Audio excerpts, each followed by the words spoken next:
Welcome back. Thank you once again for hanging out with us. This is the one and only IT in the D Show. I'm your host, Bob Waltonspiel, hanging out with co-host, producer extraordinaire, Randy Walker. Guest this week, she's used to be a Detroiter, and then she left and she wrote an awesome book, and she's a super cool human being. You definitely need to meet her. Her name is Holly Owen. You can find us online, itinthed.com. Do us a favor, give us a like on the socials, subscribe to us everywhere fine podcasts are sold. Don't forget, check us out, meetup.com/IT in the D. We've partnered up with a couple cool other meetups, Scrum Detroit and the Low Key Data meetup. They're going to be joining us for our casuals, and then you guys can go hang out with them when you guys want to talk geek. So check us out, meetup.com/IT in the D. And then Randy and I have been super busy. We have an announcement to make. We're going to have a new studio in Midtown Detroit at the Detroit Shipping Company. We are launching the Detroit Podcasting Company. It took us a very long time in our naming convention to come up with that, but keep your eyes peeled, as we're going to start recording in the studio again. It's been a while, and I cannot wait to get back in the studio. Yeah, we've been putting in some serious work into that place. You have been. I've been watching, like said the guy with bad knees. But Holly, it's been a long time since I've seen you. I know we talk a lot and we keep in touch virtually, but it's nice to see you. How you been? Yeah, good to see you too. Pretty good. Just keeping busy. I'm in New Orleans, so Halloween's a big thing down here. So. Yes. Did you? You didn't get hit by the hurricane, did you? So.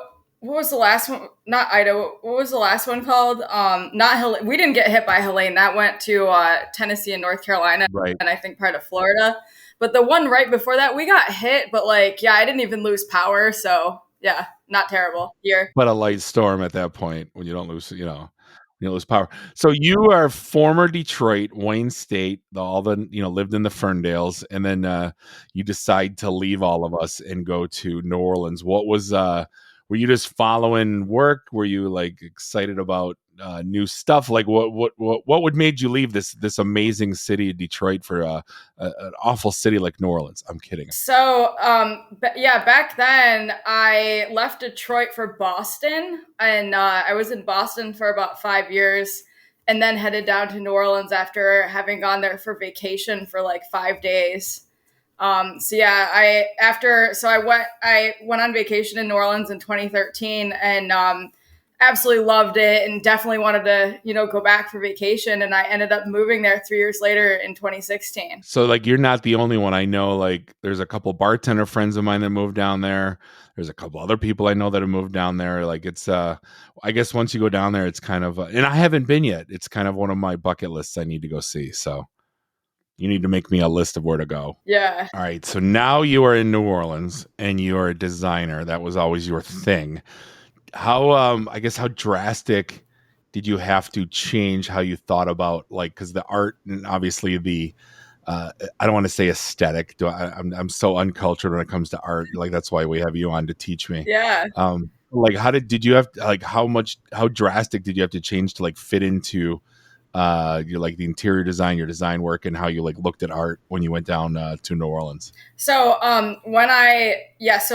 I went from Michigan to Boston, and when I was in Boston, I got into real estate. And so I wasn't actually decorating in Boston, but my mentor, when I was an agent, him and his wife did staging. So, okay. Yeah, so I learned from them a little bit, but I had always just enjoyed decorating my own apartments and houses. And so when I came to New Orleans, it was I would just get inspiration everywhere. So actually, when I first got down here, though, I got into Airbnb management, because I didn't really love real estate. And then here it's all who you know, and I didn't know anybody. So I first got into Airbnb management, and then from there I transitioned into decorating vacation homes. But it's just so easy to get inspired down here, and I have kind of an eclectic style as it is. So it was just really easy for me to just jump right into it. And the other $1 million question I have to ask is how are you not 800 pounds? Because everyone that I see goes to New Orleans, the most amazing food. I'm still shocked I haven't gone, because my friend just went, and the pictures of food. I'm are you kidding me? How did you I think they gained 10 pounds. It's got to be insane to be around that much amazing food. Yeah. I'm more like the food is great, but like I'd be more likely to gain the weight from the alcohol. Ah, yes. Yeah. Yeah, yeah. But like no, you kind of just get used to it. Like I mean, there's so many great restaurants popping up all the time, but like yeah, you just have to like I walk a lot, like and you'll see that in the book, like all those pictures that I took on my walks. And that's also how I get design inspo. So like that's how I balance Ah, it. You just have to like you really have to balance it, or else you can just blow up. fair. Yeah, no, I see. Like we always see the obviously during Mardi Gras and all that. Like that's my favorite cops episode of all time is when they go to Mardi Gras. And that's one of the reasons I don't think I've went, even though I've gone to Oktoberfest and everything else in between. But Yeah. like, yeah, that's the one thing I've just missed.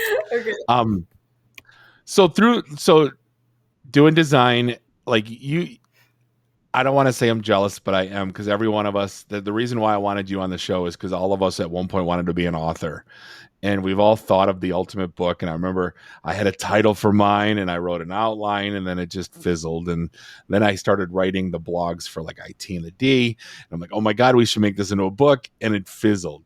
So like, what was your inspiration? Obviously your inspiration's everywhere, but like, what made you want to like actually make a book and then actually go through? This is going to be the most meat that we're going to talk about, but like the process of getting this thing actually delivered is to me, it's fascinating, but I want to hear it from you. Yeah. So it was 2020, and this was like right after. So here, everything shut down in like mid March.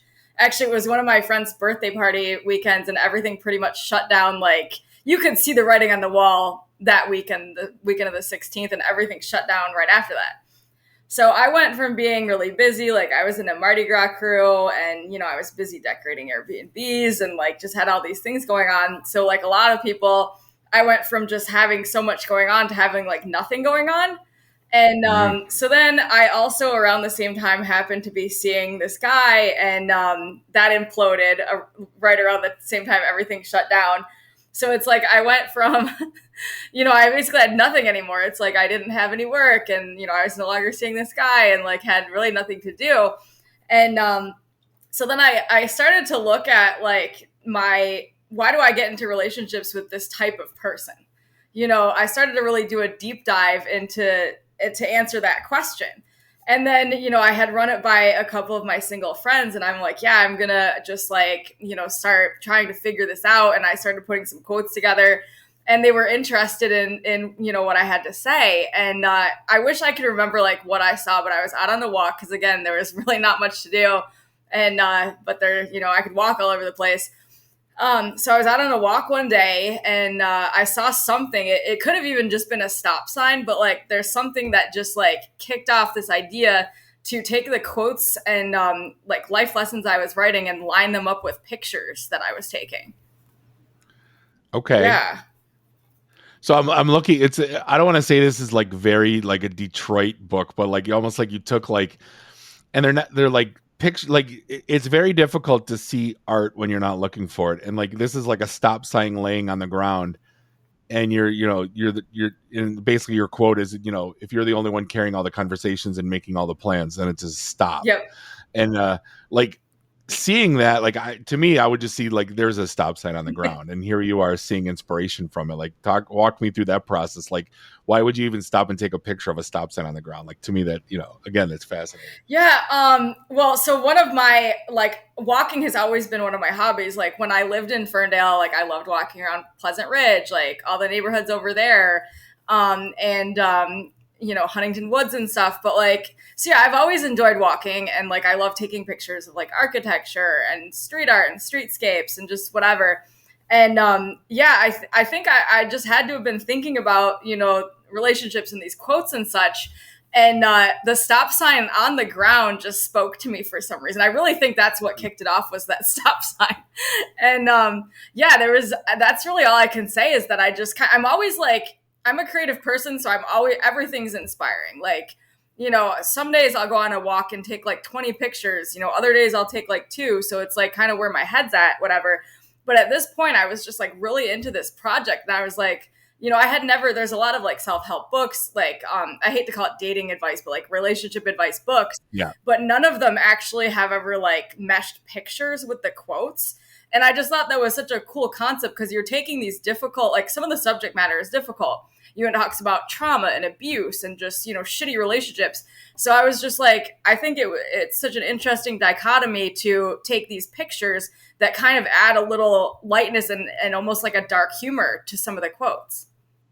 Yeah, because I'm looking at it, what chances are they've already been given enough chances, and it's a beware of dog sign in front of a fence. So it's kind of, it's this duality. So did you go in this wanting to make like the ultimate coffee table book, or did you go in it like, obviously, you're venting from your, from your breakup, you're bored because the town shut down. Yeah. Were you going in this going, hey, I want to make a great coffee table book, or I wanted to vent, or what was, I guess, what was your inspiration, or what was what did you want to get on paper? I had, been compiling all of these quotes that like either I had written or I found on Instagram that, I like really hit when I read them. And so I had all these ideas, and so I basically wanted like people who have been in a similar situation to me, as me to not to like learn more quickly than I did, and like know that they're not alone. And like, just like I wanted these quotes to resonate with people who have been in these similar situations so that maybe they can say, what am I doing? And, but like, Yeah. Go ahead. No, I just said, I was just agreeing with it. Yeah. And like, but especially as a decorator, like I love the cover because it is a great coffee table book. And like, there's certainly an art component to it, which I think is what makes it so interesting. Like that's the most interesting thing about it to me, is just how the quotes line up with the pictures. I'm reading, so on Amazon, I'm reading the review that I read. I completely forgot what I wrote. So I said, I have a love-hate relationship with this book. First off, I love the format. It's an easy read, and it's matter of fact and to the point. I love the photography. It's obviously the author, that's you, is well-read, spoken, and has an eye for the beautiful. I said, I hate that half the pages are a slap in the face and a reminder of mistakes from the past. This isn't a book that will collect dust. This is one I will use as a constant reminder. This is also a book I will make my teenage daughters read and reinforce to them. Well done, Holly. Yes, wow, thank you. That was a good review I gave you. 5 stars too. Yeah, I give your review 5 stars. I think it's very well written, and you too are well spoken. Well, 10 years of practice on a podcast, I think you better be at this point. Right. Even though I still say ums and ahs. But it's got to be like, just to again, this is like, not to pat you on the back, but like just to be able to see your book, your face, your name on an Amazon, on an actual book that's being sold. It's got to be a super cool feeling. I want to get comment on that, but I want to get to the process of how the hell it got there, for because it's got to be arduous. Oh, it was. Yeah. Pretty much like the fun part was taking the pictures and lining them up to the quotes. Everything after that was the not fun part. So for those aspiring to have this happen, to be an author, because I think all of us deep down there's like, did you have to pitch a publisher? Did you self-publish? Like, what was like, once you got like the outline down and you're like, all right, I think I got something here, and like you probably got feedback from friends and they're like, this is great. Like, what did you have to do to like get this thing out and printed? So I subscribe to this newsletter called Funds for Writers, and it's like a weekly newsletter, and the woman who runs it will like put different like publishing houses and stuff on the bottom that you can pitch to, and a lot of them are more like the smaller like indie places, which I was like more interested in, especially as an unknown author who doesn't have a huge following. And I tried that route at first. I pitched it to a few like indie publishers. And, like I got some responses, but like nobody was really biting. And this was kind of before it was fully fleshed out as well. So I ended up talking to a hybrid self-publisher who ended up giving me some ideas. And one of those ideas that I incorporated was breaking the quotes into chapters. Because at first I just had all these quotes. And it's like there was really like no rhyme or reason. And as you can imagine, there's some overlap. And I was like, well, okay, I made like 4 pages that say basically the same thing. I guess I really wanted to, get this one in there. Right. But yeah, so I ended up like working with them. They gave me some great ideas about formatting and such. And then I ended up going with a hybrid self-publisher that I found up in New Hampshire, because I left New Orleans actually Halloween day 2021 after another bad breakup, not the same one that kicked the book off. Yeah, I know. So yeah, I ended up going up to New Hampshire, and then I found a hybrid self-publisher up there, and I gave them the picture that's on the cover, but they like, all it was like this empty billboard, and they like vintaged it up and like, you know, added all the colors, and like so they did a really good job with the formatting, because the pages are actually supposed to look like vintage Polaroids. So yeah. Okay. But yeah, it was definitely not a fun process. It launched much later than expected. Like the marketing, just, you know, it is. I would say if you know, aspiring authors are going between traditional and self-publishing, like if you can get traditionally published, that's the move, unless you have a huge following. Because you like the marketing, you know, it's on Amazon, but it's not going to sell itself, and that's the most difficult part. And like a traditional publisher definitely is like cares way more about the success of the book than a lot of self-publishing houses. So the book's called Quit Playing Yourself. Obviously I sent you a text as soon as I got it, and I said I wrote with, obviously, next to yourself, because I'm still a teenage boy mentally, even though I have the knees of a 7-year-old man. So I look at that and I say, this is like not self-deprecating a little bit, but like, you know, it's almost like you're blaming yourself for these bad relationships. Like, what was was that just the only title that was screaming at you, or what, did you have other ideas, or what was the thought process behind the title? That was the only one that was ever even in the running. It just came to me instantly. And like, I'm not blaming myself or other people for their, you know, relationship issues, but you do have to take a look at your own patterns. And that's a big theme in the book too. It's yeah, again, it's not self-blame, but it's looking at your role in these situations. Like, I think one of the pages says, like, you have to take a look at your patterns, or you're going to date different people, or the same person with a different face. You know, Sure. And that's what I wanted to look at, you know, during quarantine, is like, why do I keep dating the same type of person? You know, and I think that is important in, you know, whatever you're talking about. Like, you know, you wind up in a job, you know, you keep winding up in jobs you hate. You have to look at what your role is in that, you know? I think that's a lot of, like, we're too easy to blame and not look in the mirror. And I think that's like I think it's a human trait that I think we're all guilty of, to be quite candid. But This was like I said, that's why I said I hated, because it was like this, it kept every other page would slap me in the face of like, you know, and that's the one thing. What other feedback have you gotten on like the relatability of it? Because I think everyone can look at this and it's insanely relate on probably more than 3/4 of the book in terms of the messages. Yeah, for sure. So I think it's like also what phase of acceptance of your situation you're in. You know, like some of the pages I still read it, I'm like, ouch. Others I'm like, okay, I've learned that lesson. So yeah, I think it just depends on where you're at in your journey. But like, yeah, I think anyone who's ever dated can relate to it. Like maybe not someone who like married their high school sweetheart, but I think for the rest of us, especially people who haven't been quote unquote lucky in love, can relate to probably a lot of it. Sure. Even the high school sweetheart ones, I think they can relate to most of it. I think, you know, because they're probably going through it too. No, you know, either people admit it or they don't. So obviously the fun part was taking the pictures. The second fun part was probably writing the quotes and writing the book. Third part, probably fun, was the layout. There's got to be some bad stuff. Oh yeah. For those that are going through this, want to go through this process, I guess, let's get in on the dirt here. What was some of the bad stuff that happened during the process? Everything besides what you just named was terrible. Basically, and I'll go into that a little bit more, but like, yeah, everything else wasn't fun. It sucked actually. And yeah, it was not a good time. Number one is, you know, querying these publishers and stuff. You know, oftentimes you're not going to get a response. So it's like, you know, a lot of rejection. You're wasting, you know, you feel like you're wasting a lot of time. It's like, you know, there's not, okay, I just spent like 10 hours and like one person got back to me and was like, I don't think it's a good fit. Like there's not much ROI in that. And Right. then just the frustration, like, the self-publisher, like I had a really shitty project manager that I felt like I had to babysit.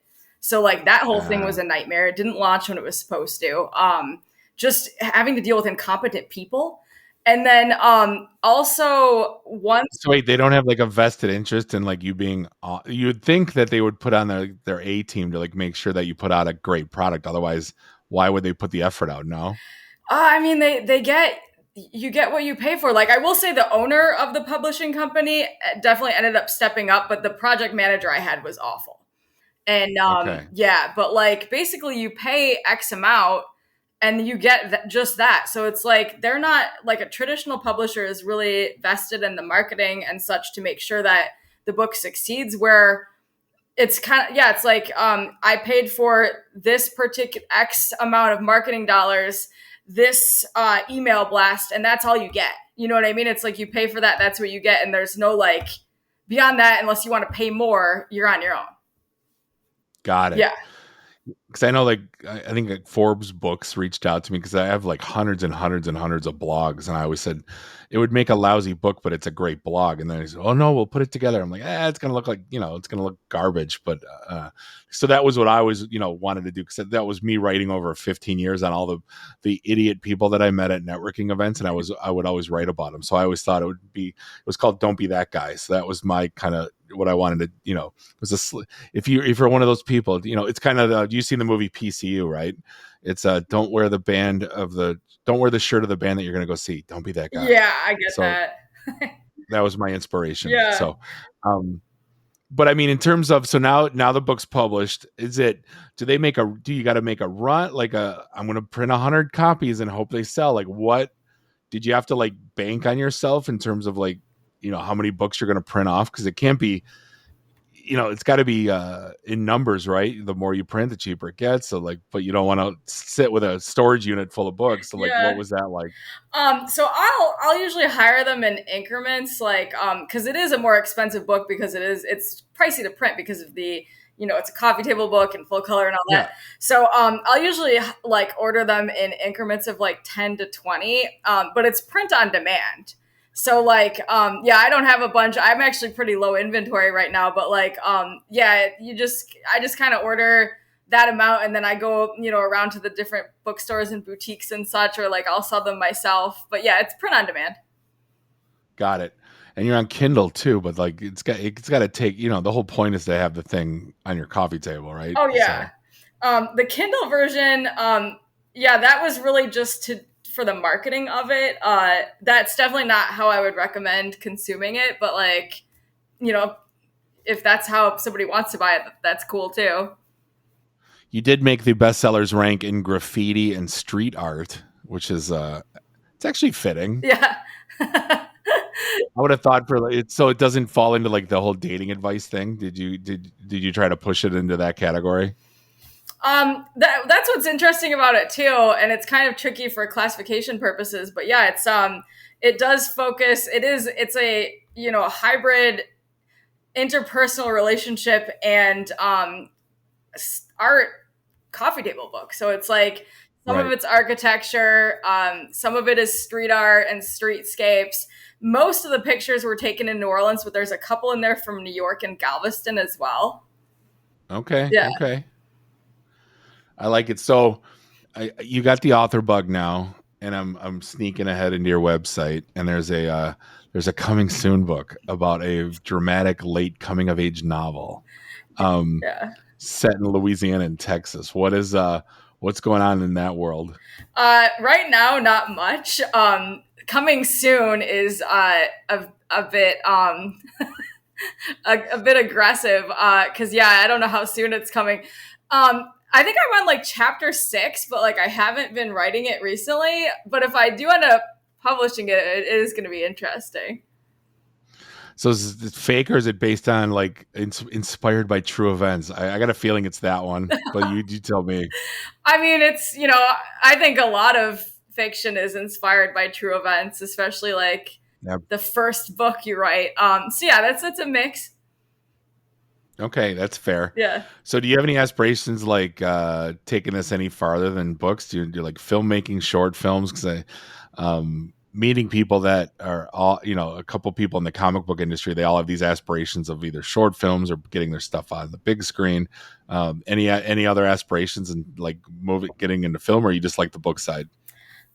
If I do write the late coming of age novel, it would actually make a very good Netflix film. Ah. Maybe. I heard they'd greenlight if you just have to call and they have to answer, then they say you're greenlit. I think I learned that on South Park. Hopefully that's true. Yeah. See, it's funny, during COVID, you go, I'm going to write a book and I want to publish myself. I want to be an author. I think I played Call of Duty 5 days a week for like almost 2 years. That's awesome.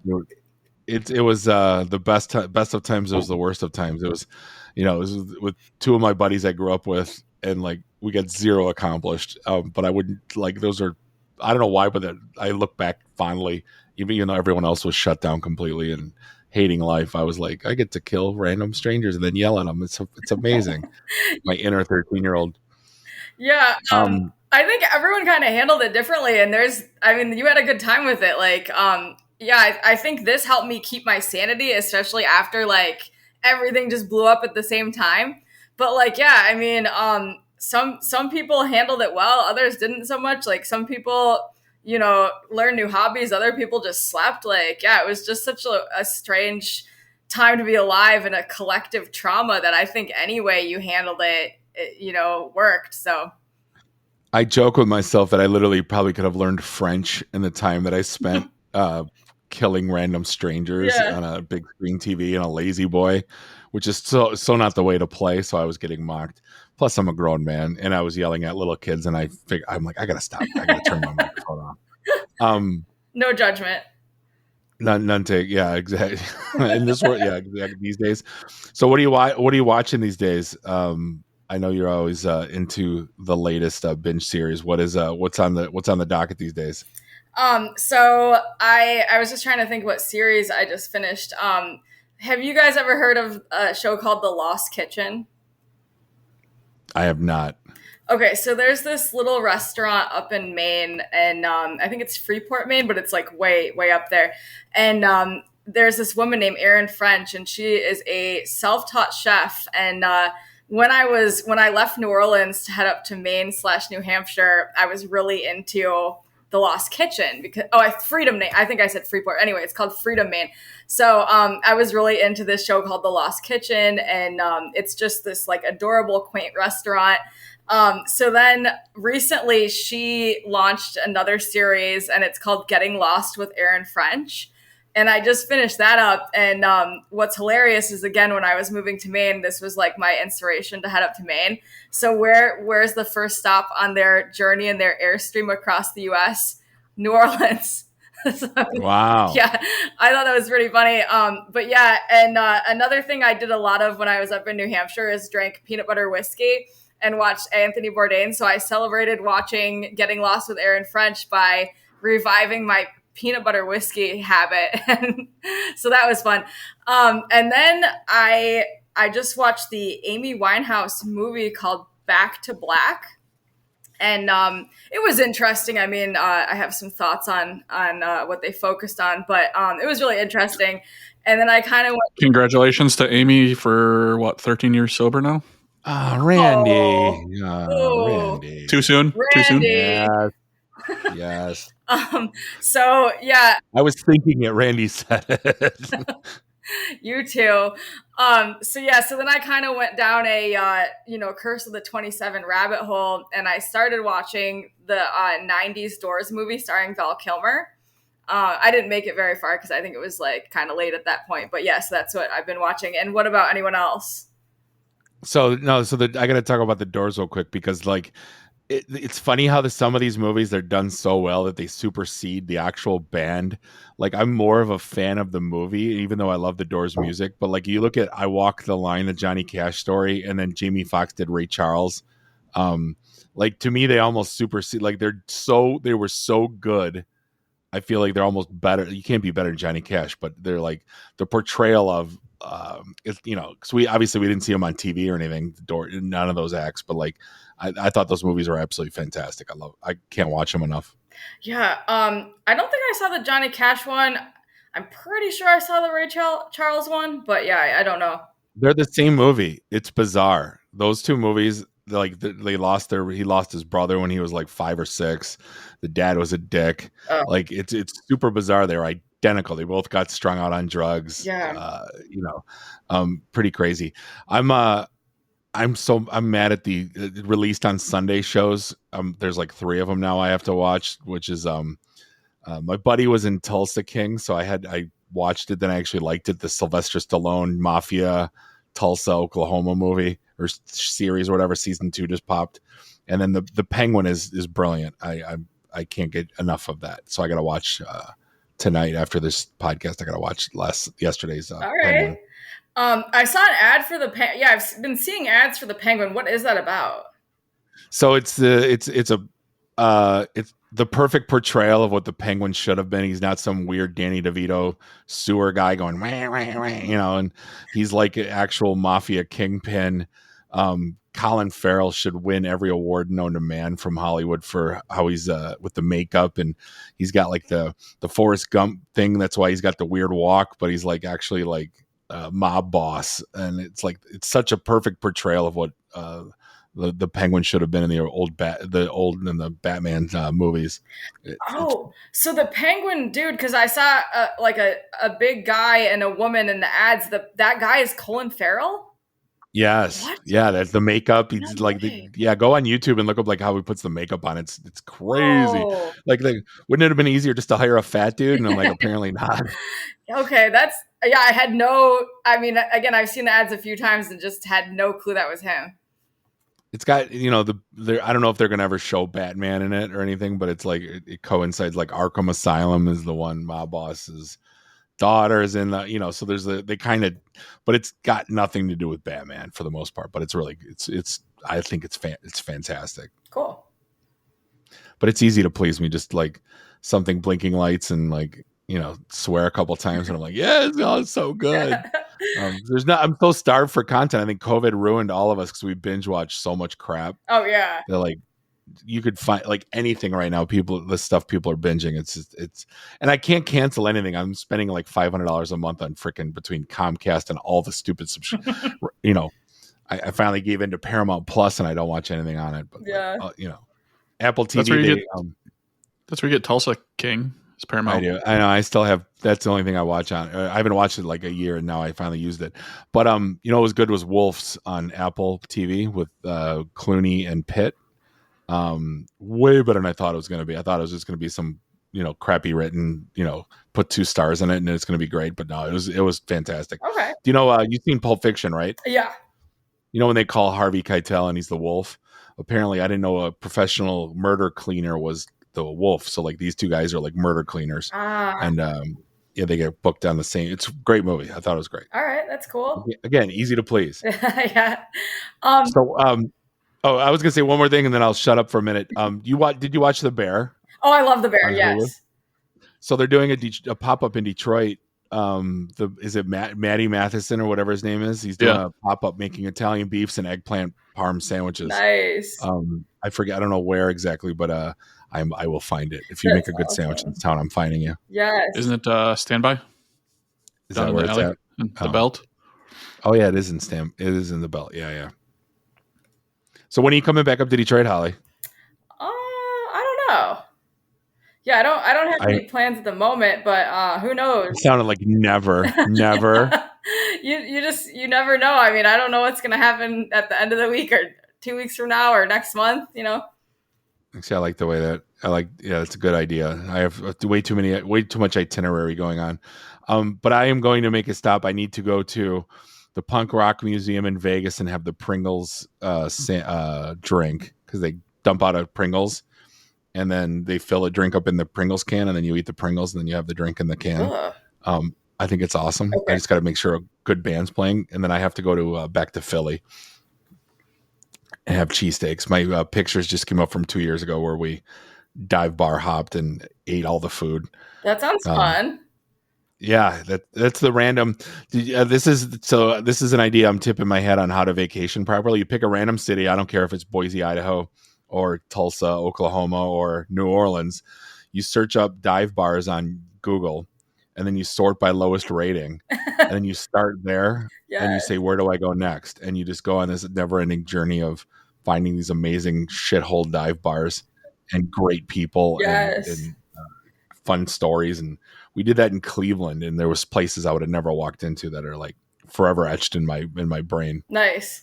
That sounds super fun. Well, if you come here, like I love dive bars, and I can definitely take you on a tour of like I will never run out. All right. Well, I'll plan on that. Yeah. So now that my friend went and didn't bring me, now I'm mad at him. So now I have to show him up. I went without you. Yeah. But Holly Owen's in the house. Her book is called Quit Playing Yourself. It's on Amazon right now. You can pick it up hardcover. Honestly, I only have like 2 or 3 coffee table books. This was front and center. So Thank you. I'm a fan of your work and appreciate the time you spent with us. Yeah, thank you. This was great. Good. So, hey, we're going to wrap things up for the IT and the D show. On behalf of Bob and Randy, do us all a favor. Drink up your drinks. Get your phone numbers. You don't got to go home. You just got to get the hell out of here. See you next week. Drive careful. Beat it.